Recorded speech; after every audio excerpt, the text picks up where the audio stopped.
మన కార్ కీని యూస్ చేసి ఒక చిన్న మ్యాజిక్ అయితే చేయొచ్చు. అదేంటి ఇప్పుడు చూపిస్తారండి. అక్కడ నా కార్ని చాలా దూరంగా పార్క్ చేశాను. ఇప్పుడు ఈ కీని యూస్ చేసి దాన్ని లాక్ అండ్ అన్లాక్ చేయడానికి ట్రై చేస్తాను చూడండి. సో ఇక్కడ మనకి క్లియర్గా రెడ్ సిగ్నల్ అయితే చూపిస్తుంది, but still car unlock and lock అవ్వట్లేదు. ఇప్పుడు చూడండి, ఈ కీని నా గడ్డ దగ్గర పెట్టుకుని ఇలా లాక్ అండ్ అన్లాక్ చేస్తాను. చూడండి, క్లియర్గా మీకు లాక్ అండ్ అన్లాక్ అయిపోతుంది. కావాలంటే మళ్ళీ ఇంకోసారి చూడండి, కీని లాక్ అండ్ అన్లాక్ చేస్తాను, బట్ స్టిల్ మనకి కార్ అయితే రెస్పాండ్ అవ్వట్లేదు. మళ్ళీ ఈ కీని నా గడ్డ దగ్గర తీసుకొస్తాను చూడండి. సో క్లియర్గా మీకు ఇక్కడ లాక్ అండ్ అన్లాక్ అయిపోతుంది చూడండి. సో గైస్, నేను స్టార్టింగ్లో చెప్పినట్టు ఇది మ్యాజిక్ అయితే అస్సలు కాదు, ఇది ప్యూర్లీ సైన్స్ అనమాట.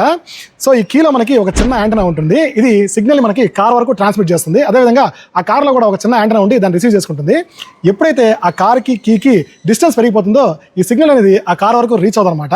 అండ్ ఈ కీని ఎప్పుడైతే మనం మన హెడ్ వరకు తీసుకొచ్చి ఇక్కడి నుంచి ఇలా చేస్తామో మన హెడ్ అనేది ఒక న్యాచురల్ యాంటనా లాగా వర్క్ చేస్తుంది అనమాట. సో మన హెడ్లో వాటర్, ఎలక్ట్రోలైట్స్ ఉంటాయి కదా, ఇవన్నీ కలిసి ఒక ఎలక్ట్రోమాగ్నెటిక్ ఫీల్డ్ క్రియేట్ చేసి సో ఈ కీకి ఒక ఎక్స్ట్రా బూస్ట్ అనేది ఇస్తాయి అనమాట. దానివల్ల మనకి సిగ్నల్ అనేది కార్ వరకు ట్రాన్స్మిట్ అవుతుంది. సో ఇది ప్రతిసారి ప్రాపర్గా వర్క్ చేయకపోవచ్చు గైస్, బట్ మాక్సిమం సార్లు అయితే కరెక్ట్గానే వర్క్ చేస్తుంది. ఆల్సో మీ కార్స్లో కూడా ఈ మ్యాజిక్ అనేది ఖచ్చితంగా వర్క్ అవుతుంది.